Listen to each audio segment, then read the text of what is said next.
ತಾರ್ಕ್ಷ್ಯ ಪುತ್ರ ಅಂತ ಗರುಡನ ಬಗ್ಗೆ ಒಂದು ಉಲ್ಲೇಖ ಇದೆ ಭಾಗವತದ 3ನೇ ಸ್ಕಂದದ 2ನೇ ಅಧ್ಯಾಯದ 24ನೇ ಶ್ಲೋಕದಲ್ಲಿ. ಗರುಡನನ್ನೇ ತಾರ್ಕ್ಷ್ಯ ಅಂತನ್ನುವಾಗ ಅವನು ತಾರ್ಕ್ಷ್ಯ ಪುತ್ರ ಹೇಗೆ ಅಂತ ಒಂದು ಸಮಸ್ಯೆ ಬಂದಿತ್ತು. ಆಗ ನನಗೆ ಉಪಲಬ್ಧ ಇದ್ದ ಮೂಲಗಳನ್ನು ಅವಲೋಕಿಸಿ ಅವಾಗೊಂದು ನಾನು ಸ್ಪಷ್ಟೀಕರಣ ಕೊಟ್ಟಿದ್ದೆ. ಬನ್ನಂಜೆ ಗೋವಿಂದಾಚಾರ್ಯ ಹೇಳಿದ ಇನ್ನೂ ಕೆಲವು ಅಂಶಗಳನ್ನು ಗಮನಿಸಬೇಕು.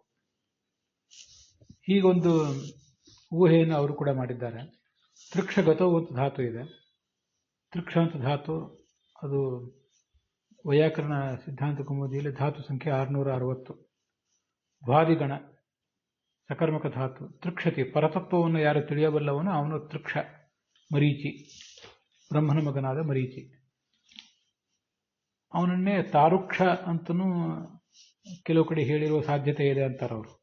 ಹೀಗೆ ತೃಕ್ಷ ಮರೀಚಿ, ಅವನ ಮಗ ತಾರ್ಕ್ಷ್ಯ ಕಶ್ಯಪ, ಅವನ ಮಕ್ಕಳು ಗರುಡ ಮತ್ತು ಅರುಣ, ಇವರು ಕೂಡ ತಾರ್ಕ್ಷ್ಯರೇ. ತಾರ್ಕ್ಷ್ಯ ಅಂದ್ರೆ ಕಶ್ಯಪ ಅವನ ಮಗ ಅನ್ನುವ ಅರ್ಥದಲ್ಲಿ ಮತ್ತೆ ಯಾವುದೇ ಪ್ರತ್ಯಯ ಅಲ್ಲಿ ಬಂದರೂ ಕೂಡ ರೂಪ ಏನು ಬದಲಾಗೋದಿಲ್ಲ. ವಸುದೇವನ ಮಗ ವಾಸುದೇವ, ವಾಸುದೇವನ ಮಗ ಮತ್ತೆ ವಾಸುದೇವ ಅಂತಾನೆ ಕರೆಸ್ಕೋತಾನೆ ಅಂತ ಹೀಗೆ ಒಂದೆರಡು ಉದಾಹರಣೆ ಹೇಳಿದ್ದಾರೆ. ಹಾಗಾಗಿ ತೃಕ್ಷಸ್ಯ ಅಪತ್ಯಂ ಪುಮಾನ್ ತಾರ್ಕ್ಷ್ಯ.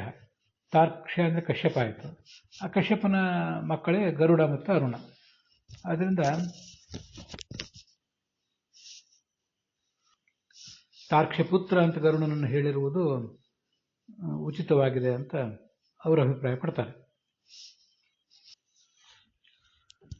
ಗರುಡನನ್ನು ಹಾಗೆ ಅರುಣನನ್ನು, ಸಹೋದರರಾದಂತಹ ಗರುಡ ಮತ್ತು ಅರುಣರನ್ನ, ಹಾಗೆ ಅವರ ಅಪ್ಪ ಅವನನ್ನು ತಾರ್ಕ್ಷ್ಯ, ಇಬ್ಬರನ್ನು ಒಂದೇ ಶಬ್ದದಿಂದ ಕರೀಲಿಕ್ಕೂ ಏನು ತೊಂದರೆ ಇಲ್ಲ.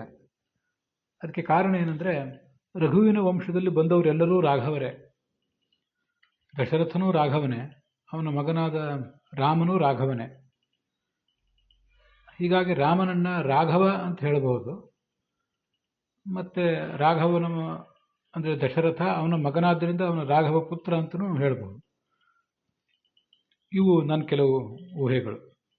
ಈ ರಘುವಿನ ವಂಶದಲ್ಲಿ ಬಂದವನು ಅನ್ನುವುದು ದಶರಥನಿಗೂ ಸಮಾನ, ಹಾಗೆ ರಾಮಚಂದ್ರನಿಗೂ ಸಮಾನ. ಆದ್ರಿಂದ ತಂದೆ ಮಕ್ಕಳಾದಂತಹ ದಶರಥ ಮತ್ತು ರಾಮಚಂದ್ರರಿಬ್ಬರು ಹೇಗೆ ರಾಘವರು ಅನ್ಸ್ಕೋತಾರೆ, ಮತ್ತೆ ರಾಮನನ್ನ ರಾಘವ ಪುತ್ರ ಅಂತಲೂ ಅನ್ಬಹುದು. ಅದರಂತೆ ತೃಕ್ಷ ಅಂದರೆ ಮರೀಚಿ ಅವನ ವಂಶದಲ್ಲಿ ಬಂದಿರುವುದರಿಂದ ಕಶ್ಯಪನು ಮತ್ತೆ ಗರುಡ ಇಬ್ಬರು ಕೂಡ ತಾರ್ಕ್ಷ್ಯ ಅಂತ ಅನಿಸ್ಕೋತಾರೆ ಅಂತ ನಂದೊಂದು ಆಲೋಚನೆ. ಇದರ ನಂತರ ಕಾಕುತ್ಸ್ಥ ಅನ್ನುವ ಶಬ್ದದ ವಿವರಣೆ ನೋಡಬೇಕು. ಅದು 3ನೇ ಸ್ಕಂದದ 3ನೇ ಅಧ್ಯಾಯದಲ್ಲಿ 3ನೇ ಶ್ಲೋಕದಲ್ಲಿ ಬಂದಿದೆ. ಸುಪರ್ಣ ಅಂತ ಭಗವಂತನಿಗೆ ವಿಶೇಷಣ ಬಂದಿದೆ. ಸುಪರ್ಣ ಸುಪರಾನಂದ ಕಾಕುತ್ಸ್ಥೋ ವಾಚಿ ಸಂಸ್ಥಿತೆ ಅಂತಿದೆ.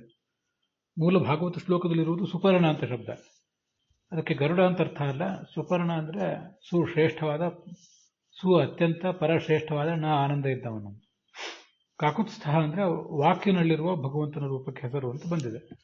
ಅದರ ನಿಷ್ಪತ್ತಿಯನ್ನು ಕೂಡ ಗೋವಿಂದಾಚಾರ್ಯ ಹೇಳಿದ್ದಾರೆ. ಕೌ ಶಬ್ದ ಅಂತ ಧಾತು. ಕೌತಿ ಅನೇನ, ಯಾವ ಇಂದ್ರಿಯದಿಂದ ನಾವು ಮಾತನಾಡಬಲ್ಲೆವೋ ಅದು ಕಾಕು, ಅದು ಜಿಹ್ವೇಂದ್ರಿಯ. ಕಾಕುನ ಉದ್ಯತೆ ಇತಿ ಕಾಕುತ್. ಜಿಹ್ವೇಂದ್ರಿಯದಿಂದ ಮಾತನಾಡಲ್ಪಡುವುದರಿಂದ, ಉಚ್ಚರಿಸಲ್ಪಡುವುದರಿಂದ ಕಾಕುತ್ ಅಂದರೆ ವಾಕ್. ಕಾಕುತ್ನಲ್ಲಿ ಇರುವಂಥವನು ಕಾಕುತ್ಸ್ಥ. ವಾಕ್ಯನಲ್ಲಿರುವ ಹಯಗ್ರೀವ ರೂಪ ಇತ್ಯಾದಿ ರೂಪಗಳನ್ನು, ಒಟ್ಟಾರೆ ಭಗವಂತನನ್ನ ಕಾಕುತ್ಸ್ಥ ಅಂತ ಹೀಗೆ ಹೇಳಬಹುದು. ಇದು ಗೋವಿಂದಾಚಾರ್ಯ ಹೇಳಿದಂಥ ಒಂದು ನಿಷ್ಪತ್ತಿ. ಅದರೊಂದಿಗೆ ಇವತ್ತಿನ ಈ ಭಾಗ ಸಮಾಪ್ತ ಆಗಿದೆ.